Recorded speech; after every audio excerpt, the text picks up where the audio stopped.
Toda leyenda tiene algo de verdad, y esta a veces permanece oculta.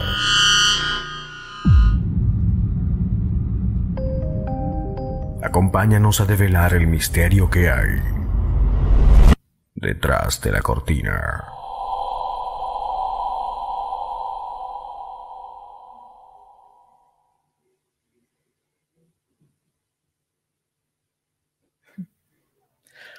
Hola a todos, muy buenas tardes y bienvenidos, como todos los viernes, a Detrás de la Cortina.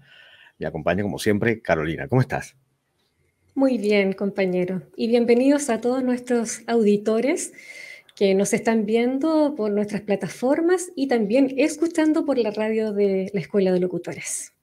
Así es, las plataformas son la de YouTube y la de Facebook. Ambos son las páginas oficiales de la Escuela de Locutores de Chile. Solamente tienen que colocar Escuela de Locutores de Chile y ahí les va a aparecer el link. O el canal, en todo caso. Y bueno, nada, hoy vamos a hablar sobre el caso de Amber Hagerman. Es un caso bastante interesante, polémico por demás, porque dejó siempre un legado que vamos a hablar al final. Y bueno, sin más preámbulos, vamos a comenzar.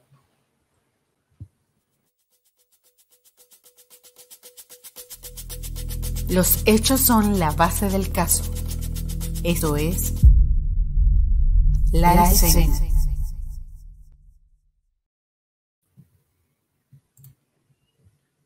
Correcto. Un caso, Lee, macabro, un asesinato de una niña de 9 años, que después de 25 años ocurrido este lamentable hecho, su familia todavía espera justicia.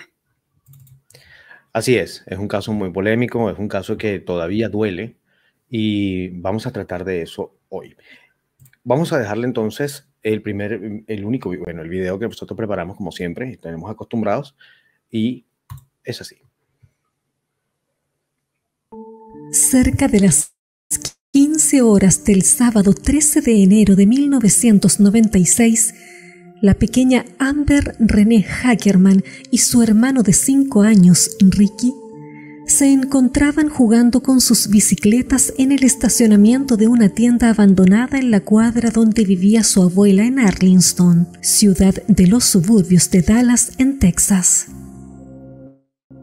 Los menores llevaban cerca de 10 minutos dando vueltas en el lugar, cuando Ricky decidió volver al hogar de su abuela. Al verlo sin su hermana, familiares fueron en búsqueda de Amber, pero al llegar al estacionamiento solo encontraron su bicicleta rosada, la cual había recibido hace un mes como regalo de Navidad. Minutos antes, la niña había sido secuestrada por un hombre blanco no identificado, según informaron en el medio de comunicación Quiro 7. Tras el hecho, la policía local puso en marcha el plan determinado para este tipo de emergencias. En paralelo, la noticia del secuestro fue difundida en los medios de comunicación, pero, pese a los esfuerzos, estos no fueron exitosos para encontrar a la menor. 4 días después, un hombre que paseaba a su perro halló el cadáver de Amber en medio de un canal de aguas residuales al norte de Arlington. En ese entonces, una autopsia reveló que la pequeña murió 2 días después del secuestro tras ser degollada. Sin embargo, la policía no confirmó si sufrió o no algún tipo de abuso por parte del asesino. En paralelo, la investigación avanzaba pero sin éxito alguno. A pesar de ofrecerse una recompensa de $75,000 por información que diera con el paradero del asesino, este nunca fue encontrado. Tras indagar una serie de aristas que no dieron fruto, finalmente en julio de 1997 se disolvió el grupo de trabajo que investigaba el caso de Amber. En la actualidad, la policía aún recibe reportes por posibles pistas del agresor, pero hasta el momento no han podido ofrecer justicia sobre la muerte de la niña. Hoy, en Detrás de la Cortina, ahondaremos el caso de Amber Hagerman.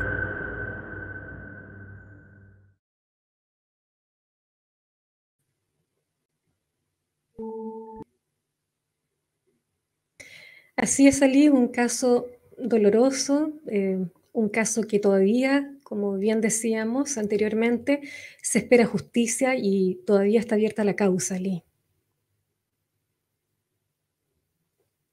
Estás muteado, no te escucho. Ali. Ya. Ahí Ya. sí. Ella era la hija menor, bueno, la hija mayor de un matrimonio. Y debemos acotar que este matrimonio estaba siendo, bueno, ellos se disolvió por violencia doméstica. ¿Sí?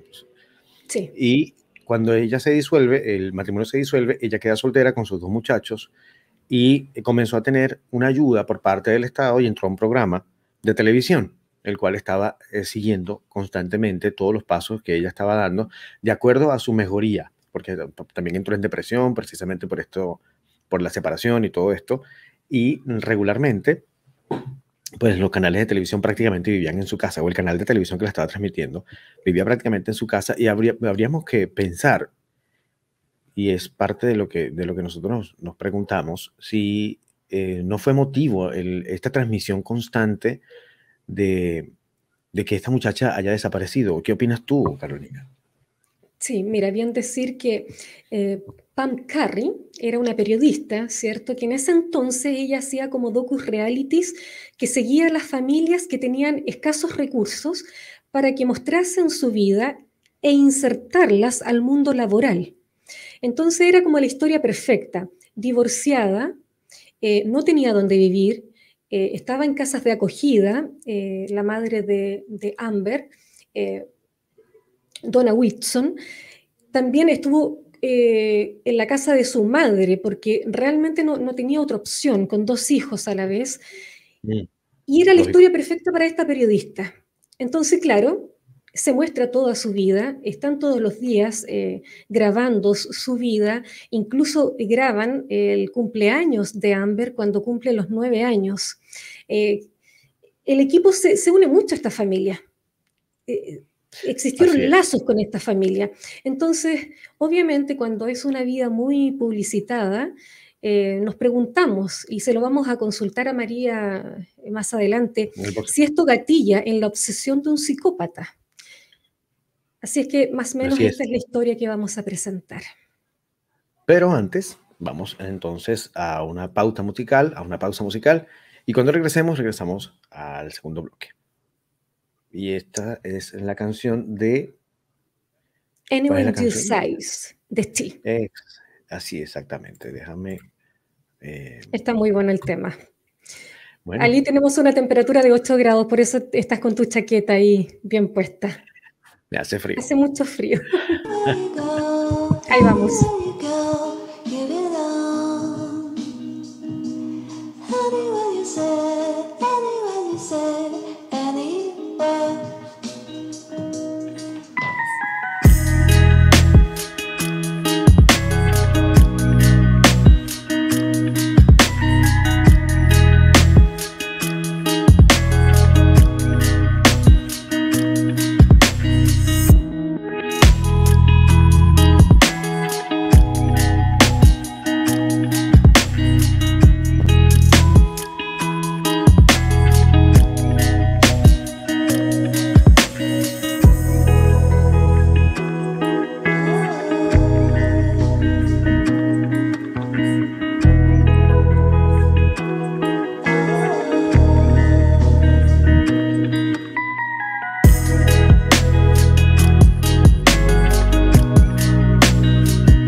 Profundicemos este caso bebiendo de él. Las fuentes de información.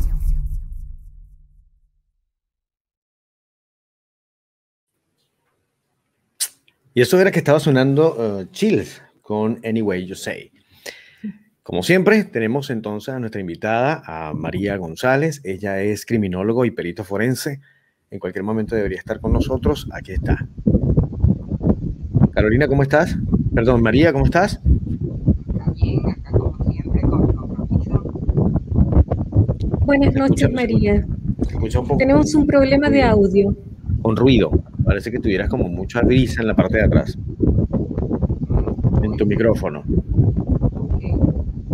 Bueno, mientras María soluciona ahí el tema del audio, Lee, Ya. Contarte de que este es un caso que, lo veníamos diciendo, nace la alerta Amber con esta Así es. desaparición, gracias a Diane Simon, una ama de casa que cuenta ella, si en Estados Unidos existía la alerta meteorológica, la alerta de todo este tipo de terremotos, de siniestros, ¿por qué no existir una alerta para niños desaparecidos? Y en eso sí se indagó muy bien y se logra, gracias a este lamentable hecho, Ali. Sí, es una lástima, de verdad. Pero vamos a darle... María, ¿ya no se puede escuchar? ¿Nos estás escuchando? Sí, claro, estoy escuchando perfecto. Muchísimas gracias por estar acá, por la gentileza. Bien, queríamos empezar entonces a preguntarte en el caso de este caso de Amber Hagerman. Parece ser que existía solamente, desde mi punto de vista, y Carolina también tendrá varias preguntas que hacerte, pero la que a mí me llama la atención es, en el caso del secuestro en particular, el secuestro se dio en un estacionamiento de un ¿cómo es? Un supermercado abandonado. Sí, ¿sí? Al frente de una lavandería. Exacto. Y esto estaba allí, es un weekend meet, algo así que se llamaba, y a la niña la secuestran después que su hermanito se va, porque ellos le dieron permiso para manejar bicicleta, llegan al punto, ellos no deberían haber llegado hasta donde ocurrió el secuestro, sino un par de cuadras antes, pero dado la circunstancia de que había un lugar especial allí, un sitio grande, y había una suerte de rampa improvisada donde los niños jugaban en la bicicleta, ellos decidieron irse para allá, y el niño menor, que tenía para ese entonces 5 años, decidió regresarse porque sintió en su moral que no deberían estar faltándole el respeto a la palabra que le habían dado de no irse más allá. Amber le dijo, bueno, vete tú, y yo me voy más tardecito. Cuando el niño llegó a su casa, el abuelo le pregunta, oye, ¿y dónde está tu hermana?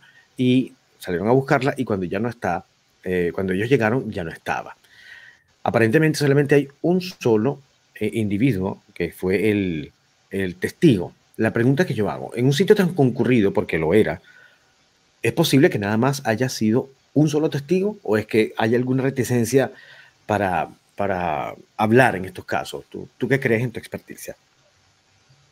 Bueno, definitivamente en ese aspecto no podemos decir de que quizás no hubiera más personas, lógicamente, y es lo mismo que las investigaciones han arrojado, ¿no? De que la gente ha callado y que los presuntos testigos podrían haber omitido o callado por una u otra razón, pero ya últimamente en las últimas investigaciones que se han estado haciendo han estado llegando informes y reportes de la policía en donde digamos prácticamente dan pistas, pero dicen que alrededor de hay 7,000 pistas para que la policía comience a ejecutarlas, pero definitivamente es algo inocuo de que no, aparte del único testigo, no hayan habido otras personas más que pudieran dar alguna pista o hayan visto algo.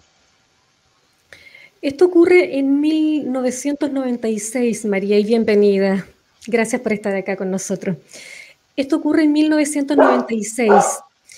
Claro, tú estás indicando que hay muchas pistas hoy, que mucha gente tal vez no quiso hablar porque este lugar también había un sector donde habían muchos inmigrantes. Entonces, por el temor de de que fueran deportados, ¿cierto? Quedaron en silencio tal vez. Esto ocurre en los suburbios de Dallas, Texas, María.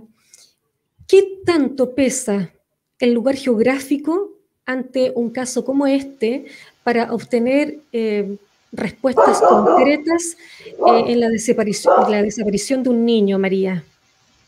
Definitivamente, digamos, la geografía de aquel tiempo a la geografía que existe actualmente, pues digamos, había poca, era una población poca, pero definitivamente no implica en que no se haya podido dar con el secuestrador, no implica en que no hubieran otras evidencias y que no existiesen, ¿no? Personas que hayan dado fe, pero la geografía no implica en nada. Perfecto. ¿Y las cámaras, María? ¿Qué tanto puede decir una cámara? Porque no estamos hablando del año 30, estamos hablando de 1996. ¿Qué pasa ahí? Sí, realmente. Ese otro punto, ¿verdad? Que está en el caso de que, ¿cómo es posible de que habiendo, porque según ciertos análisis y ciertas hipótesis, en ese lugar, habían como que eran 3 cámaras de seguridad. Se nos fue María. Bueno, Bueno, aparentemente esperar ahí la conexión. Sí. María, estás de vuelta. Sí, acá. Sí. Quedamos en las 3 cámaras. ¿Verdad? Sí, que habían 3 cámaras presuntamente en la misma cuadra. Y más de alguna tendría que haber guardado alguna evidencia. Pero desdichadamente no hay evidencia, no se ha podido dar. Por eso es que el FBI también aún mantiene abierto ese caso, porque, digamos, 1996 ya la tecnología había avanzado. Ha avanzado. Así es. Ahí vemos a Amber, una niña maravillosa, hermosa. Decían sus vecinos que era muy cuidadora de sus amigos en la cuadra, era muy, muy linda, muy angelical. Entonces, este caso realmente conmovió a Arlington, conmovió a toda esta zona y obviamente los medios de comunicación estaban ahí. María, nosotros, investigando este caso, Pam Curry, que era la periodista de un docu-reality en ese entonces, que seguía a las familias que tenían escasos recursos para, digamos, los grababa de la mañana hasta en la noche, ¿te fijas? Era como la historia perfecta para ella porque sí, la madre de Amber necesitaba ayuda económica, estaba recién divorciada, qué sé yo.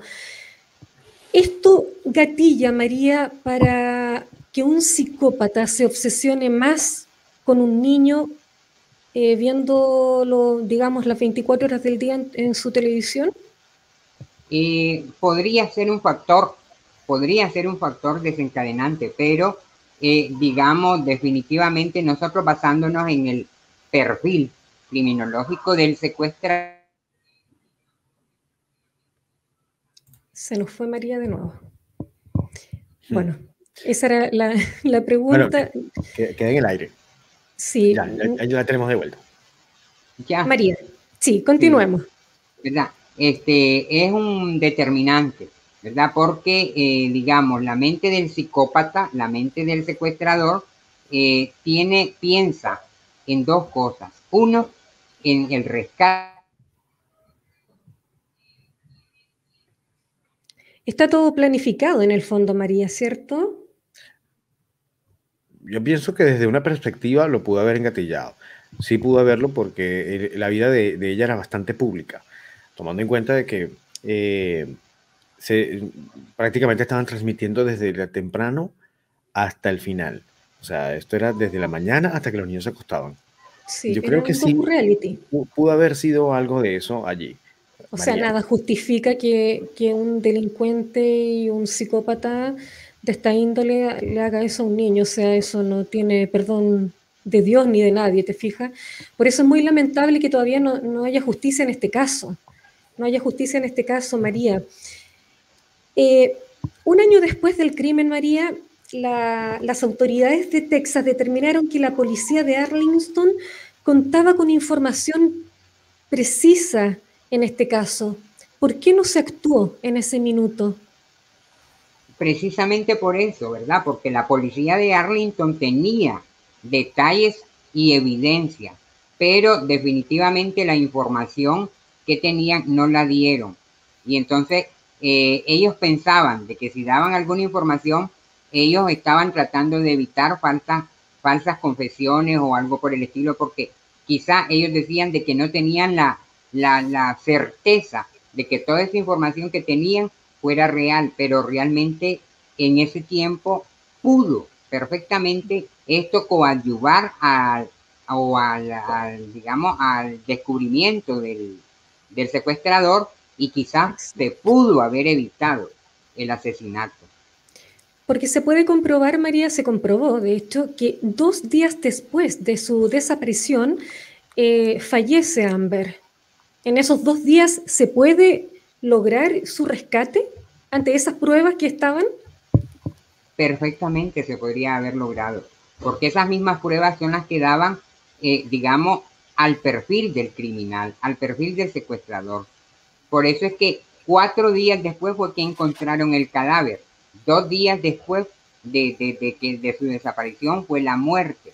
Pero desdichadamente, cuando encontraron el cadáver, ¿verdad? Había llovido. Digamos, los fenómenos de la naturaleza fueron los que trataron de borrar las evidencias sobre el cuerpo. Pero las evidencias que tenía la policía, los informes que tenía la policía, podrían haber dado alguna pista para agarrar al secuestrador. Y precisamente, quisiera añadir, pues, por eso, y eso vamos a hablarlo al final, es que nace esta iniciativa de Alerta Amber. Precisamente para esa época no existía una forma de soporte para este tipo de eventos.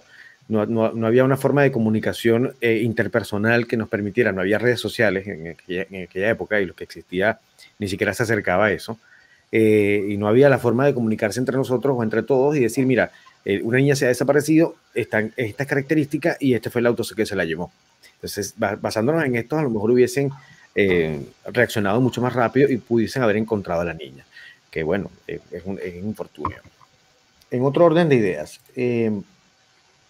se ha dicho que para este año, ya para este año supuestamente hay nuevas consideraciones con respecto al ADN y se pueden tomar de acuerdo, porque para entonces no existía, aunque existía la formación y la investigación de ADN, no existía lo que es la tecnología de ahora, que puede determinar muchas cosas más, y también el registro de estas personas que están en han registrado el ADN de muchas personas. Y dicen que se puede encontrar este año, o a partir de este año van a encontrar nuevas pistas, incluso pueden encontrar al asesino. ¿Tú crees que eso sea posible basándote en tu experiencia en este caso?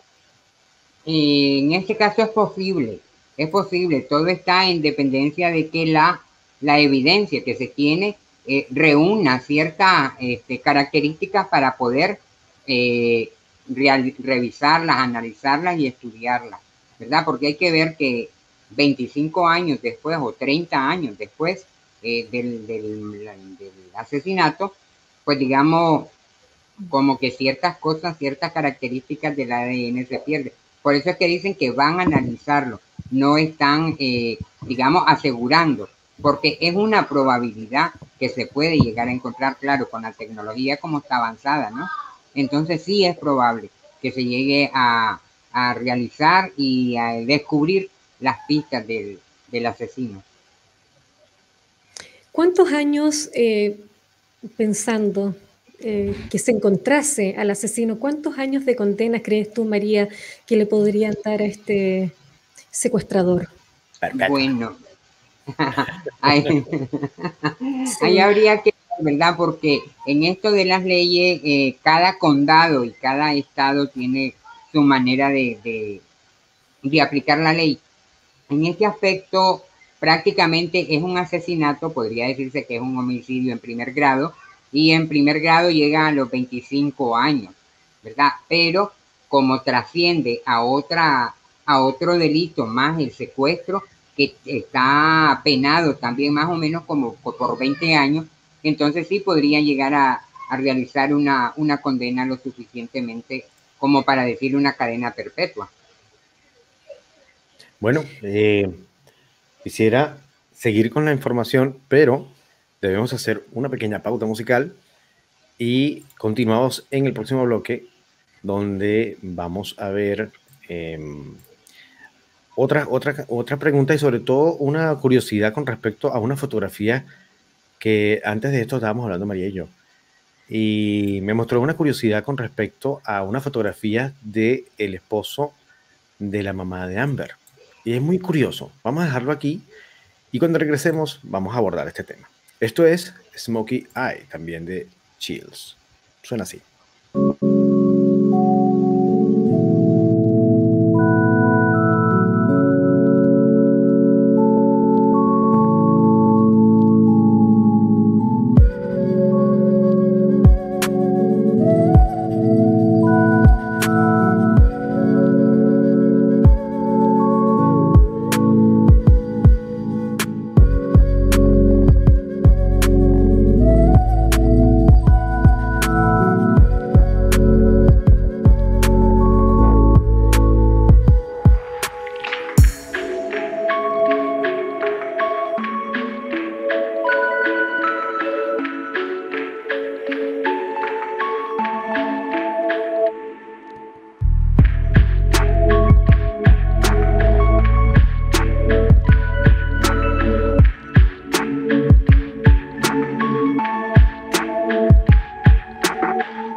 Siete con 28 minutos en Santiago, para los que nos están escuchando acá y a los que nos están escuchando también en otras partes del mundo, puede ser en cualquier parte de este planeta gracias al internet. Les recordamos que estamos transmitiendo a través de www.escueladelocutoresdechile.cl y también a través de la página oficial o el canal oficial de la Escuela de Locutores de Chile por YouTube y también por Facebook. Y Carolina nos tiene una información importante antes de continuar. Así es, si los que nos están viendo o escuchando quieren ser grandes locutores de este país, pueden dirigirse a nuestra escuela, que es una escuela inclusiva, Escuela de Locutores de Chile, que está ubicada en Avenida José Manuel Infante 322, Providencia, Santiago. Los fonos son el 22-492-9385 y el 222-641402. Y si quieres escribirnos a locutoreschile@gmail.com. Y también nos pueden escribir a nosotros a través de nuestro Instagram, desde la cortina, @desde la cortina. Y bueno, seguimos con el tema. María, Estábamos hablando antes de empezar el programa que teníamos nosotros una especie de inquietud, ¿sí? Según lo que vemos en una de nuestras investigaciones, voy a mostrar una fotografía, que este señor que vamos a ver en pantalla es el papá de Amber, el señor Richard. Richard Hagerman. Es cierto. Vamos a verlo acá. Siempre que hay alguien con poder involucrado, las investigaciones se ralentizan. Puede ser que una persona así tenga que ver con el caso. Ya vamos a responder esa pregunta. Este es, según el esposo de la señora Donna, ¿no? Donna Whitson. Sí. Supuestamente.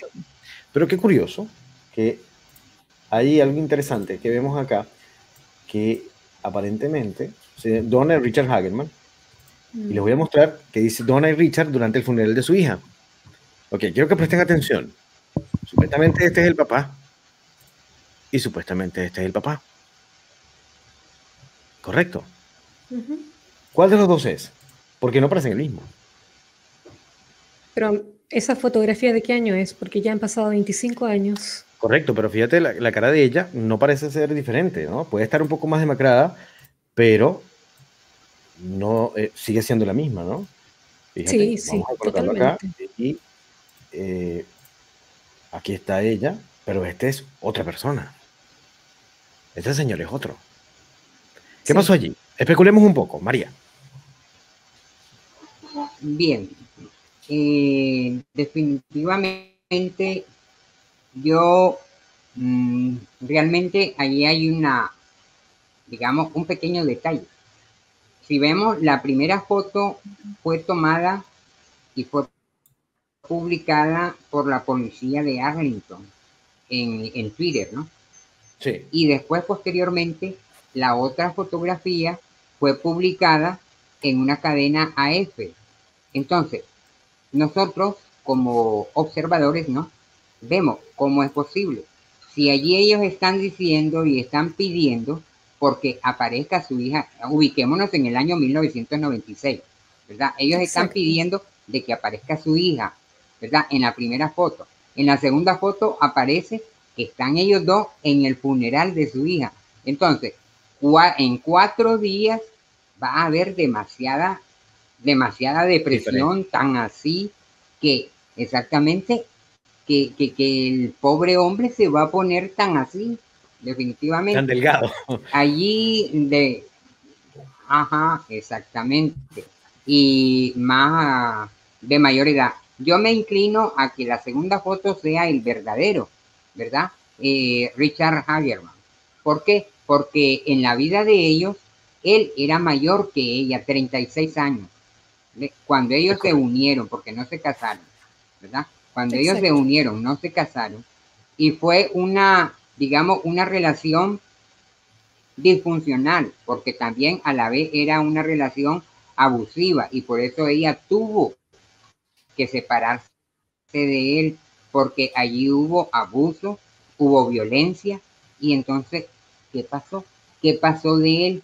¿Dónde apareció o dónde corrió? ¿Qué pasó? ¿Qué hizo durante todo el trayecto de que se dio este caso? Porque solamente aparece en esa foto. Y si es en la primera foto, aparece otro que es mucho más joven. Entonces, prácticamente aquí como que hay algo que no encaja, ¿no? Hay algo de que no está de acuerdo ni con las aseveraciones que se dijeron en aquel tiempo, ni de la manera como se ha llevado este caso. Porque si a mí me dicen que la policía de Arlington me publica esa primera foto, entonces la misma policía me está diciendo que ese es Richard Hagerman. Y entonces, ¿qué pasa con la segunda foto?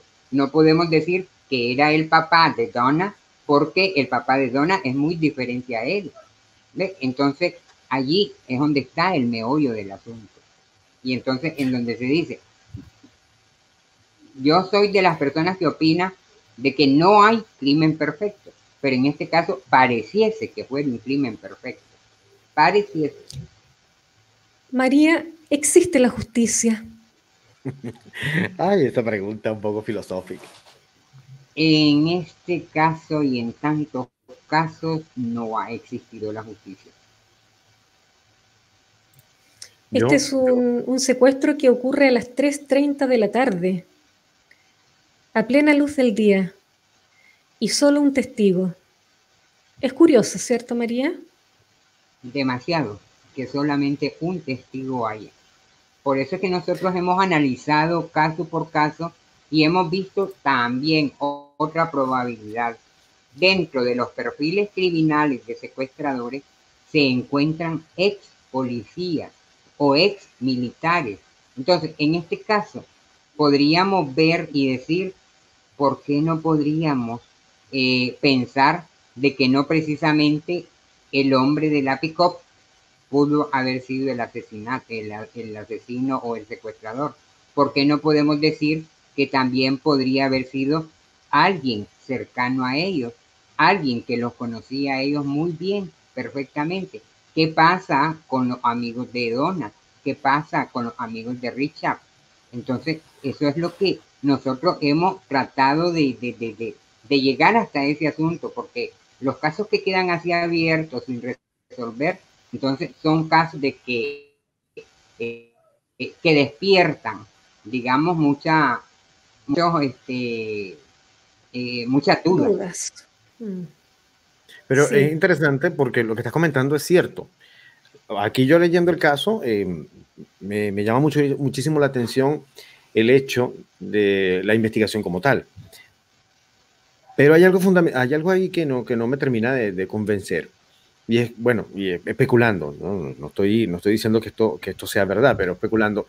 ¿No podría también el papá, siendo un hombre con antecedentes violentos, haber programado y haber, ¿cómo se llama?, planeado todo esto? O sea, no lo sé. En este mundo se puede encontrar cualquier cantidad de cosas que son terribles. Y uno no puede decir que no, porque podría ser. ¿No crees tú?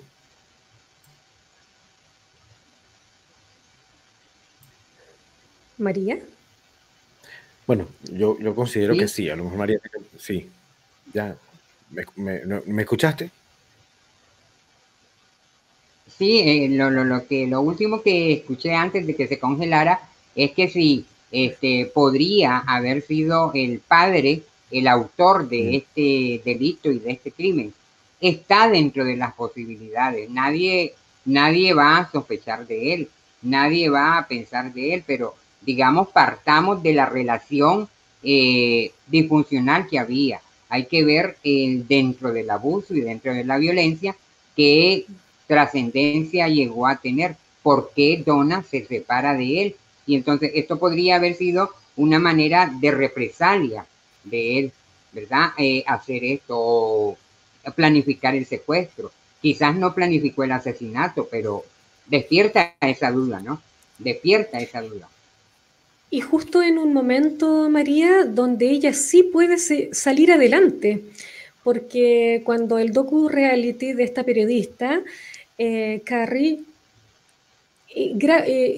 graba incluso su cumpleaños de la niña Amber, y ella estaba muy emocionada, la niña, porque recibe un regalito que ella mucho esperaba.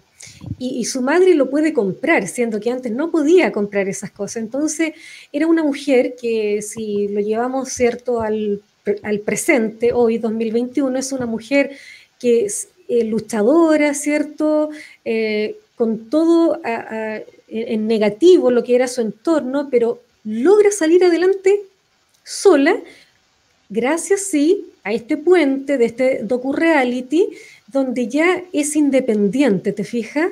Donde ya ella puede solventar sus gastos y todo lo demás. Bueno, ahí entraríamos un tema del machismo en ese entonces. Si hoy vivimos en una sociedad machista, imagínate en el 1996, donde estos temas ni siquiera se tocaban. Puede que por ahí también haya una explicación.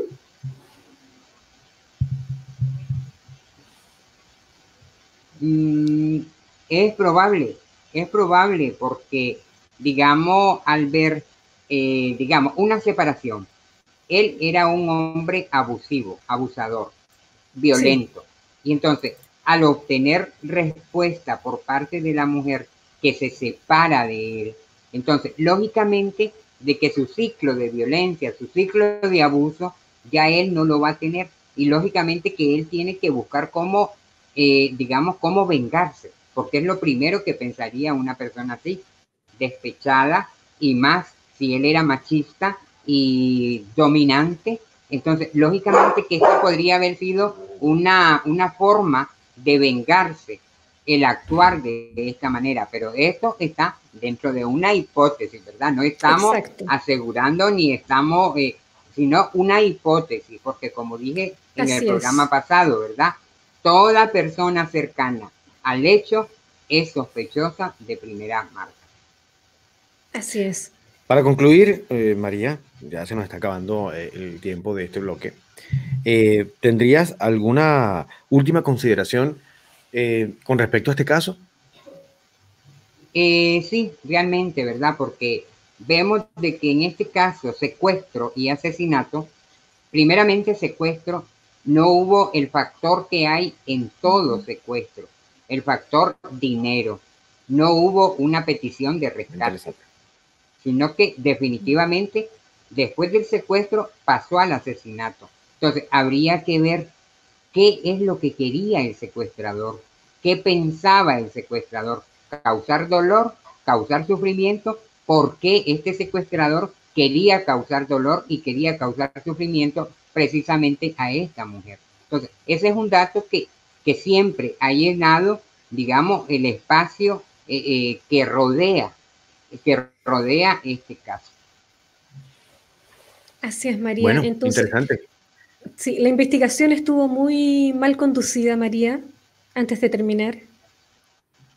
Sí, definitivamente, porque digamos ese acallamiento de la policía y no dio lugar a que las investigaciones correctas se aplicaran. Vemos de que cuando encuentran el cadáver, definitivamente no encuentran suficientes evidencias ni encuentran suficientes huellas del secuestrador, pero las evidencias, las informaciones que tiene la policía no salieron a luz, ni se dieron a luz. Solamente se tenía a ese testigo. Y desdichadamente, pues ya a estas alturas, en la actualidad, ya el testigo está muerto. Entonces, no hay, digamos, prácticamente una evidencia. Imagínate, en ese... Jim Keville tenía 78 años cuando ocurrieron estos hechos, así que, claro, el único testigo ya no está, más difícil aún. Por eso se tiene mucha esperanza en la tecnología del ADN.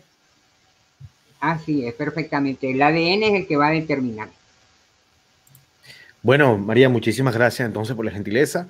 Esperamos entonces de ti para la próxima semana. Nosotros continuamos con... Gracias, María. Claro, para servirles. Buenas noches. Continuamos entonces con el último bloque, informe de investigación.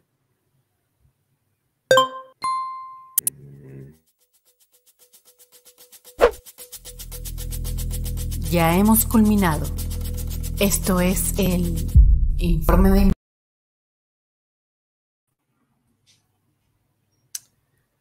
Así es. Entonces, no hay mucho que decir del caso, ya es lo que hemos estado planteando. Este caso no fue escrito ni tampoco fue recreado para ningún tipo de documentación visual, como por ejemplo película o algo así. Simplemente dejó un legado importantísimo y es la alerta Amber. ¿Qué es la alerta Amber? Bueno, la alerta Amber, como dio inicio Diane Simon, una ama de casa, que hace que un niño, por ejemplo, es secuestrado, haya una alerta con las redes sociales, la televisión, mensajes de texto, el mensaje en carretera para los automóviles, que se extravió un niño. Y gracias a esta alerta Amber se han podido encontrar más de 1000 niños con vida. Así es que, bueno, gracias. Y lamentablemente lo que sucedió con la menor. Bueno, y evidentemente este sistema se está usando a nivel casi mundial, ¿sí? Por ejemplo, lo estamos viendo que lo usan México. Sí, claro. Colombia y en varios estados de Estados Unidos. En Estados Unidos lo usan casi todos los estados. Hablamos de que trascendió las fronteras, ¿no? Se usa en Guatemala, Argentina, Nicaragua, Alemania, Australia, Canadá, España, Costa Rica, Francia, Puerto Rico, México, en muchas partes. En Latinoamérica solo lo usan Perú, Argentina y Ecuador. Es caso curioso, ¿no? Me imagino que Chile también debería estar. Sin embargo, hoy en día, como están tan abiertas las redes sociales y todo el mundo cuenta con una cámara, porque afortunadamente, o para fortuna o infortunio, todavía no lo sabemos, todo el mundo cuenta con una cámara y con sistema audiovisual en su teléfono celular. Entonces el sistema Amber fue pionero en su época para poder determinar, y se han salvado hasta el sol de hoy cerca de 1000 niños, ¿sí? Que se han encontrado porque mandaron una alerta. El niño fue abducido en una parte y fue llevado por una persona tal en un automóvil de tales características, y eso se va a llevar en todas partes. Se llevaba a la televisión, se llevaba a la radio, se llevaba a las vallas publicitarias que estaban en las autopistas, te mandaban las características por mensaje de texto. Y bueno, todo el mundo a la búsqueda, y gracias a Dios se dio esta oportunidad de poder retribuirle a la sociedad un poquitico de atención hacia estos pequeños, porque esto fue una iniciativa que se dio porque había una madre que decía, bueno, pero si esta gente en la televisión me dan el clima y me lo dan casi que a diario y que todos los días y a cada rato, ¿por qué no podemos hacer algo igual para los niños? A los niños secuestrados. Eso es lo que hizo falta en este caso de Amber, que ella estuvo 2 días con vida. Sí. Cuando la secuestran, estuvo 2 días con vida, torturada, violada y degollada. Y esto es para el violador y el secuestrador. Nos pueden violar 1000 veces, pero tu alma jamás la violan, jamás. Y le quería enviar un beso a Amber. Este caso me impactó muchísimo. Una niña preciosa de 9 años. Y muy protectora, por lo que decía su madre, Ali. Sí, bueno, siendo empático, a nadie le gustaría sufrir un dolor como ese. De verdad, esto es terrible. Yo como padre, pues, debería ser, esto es indescriptible. Y apenas si uno con un niño enfermo, uno se le pone el corazón en la garganta y medio lo mastica, como será con una desaparición y con un desenlace tan desastroso y tan horrible como este. Pero esperemos que este año, como bien lo dice el FBI, y vamos a encontrar, o se va a encontrar respuestas a la desaparición por las nuevas pistas y la nueva tecnología del ADN. Ojalá todo esto se dé como es y logremos dar con el asesino. Y su madre tiene la esperanza, cortito, la esperanza de que todavía haya justicia en el Departamento de Policía de Arlington, en Texas, y están los teléfonos abiertos, el 817-575-8823. Esperar que su madre tenga esta bendición de esta justicia para Amber. Bien, y para la semana que viene estaremos entonces trabajando con el asesino BTK. Si quieren investigar ustedes aparte para que nos hagan sus preguntas, porque sí es interesante. Si están viendo por YouTube, déjenos sus comentarios en la parte de abajo y también pueden dejarnos sus aportes o sugerencias de lo que quieren escuchar en este programa. Y el asesino BTK es interesantísimo porque fue el primer caso que se arregló o se descubrió por el ADN. Va a ser bastante interesante. Espero verlos por allí. Y bueno, esto ha sido todo por hoy. Esto fue Detrás de la Cortina. Yo soy Hassan y Carolina, que nos acompañó. Sí. Agradecerle a todos nuestros auditores nuevamente, los que nos ven, los que nos escuchan en esta tarde de viernes 11 de junio, con una temperatura bastante baja, pero se puede sobrevivir. Así es que eso, muchas gracias por acompañarnos y esperar que nos veamos el próximo viernes. Buenas noches. Entonces. Esto fue Detrás de la Cortina. Chao. Nos despedimos hasta una próxima oportunidad, donde juntos podemos caminar en el pasillo de los misterios que hay. Nos despedimos hasta una próxima oportunidad, donde juntos podemos caminar en el pasillo de los misterios que hay detrás de la cortina.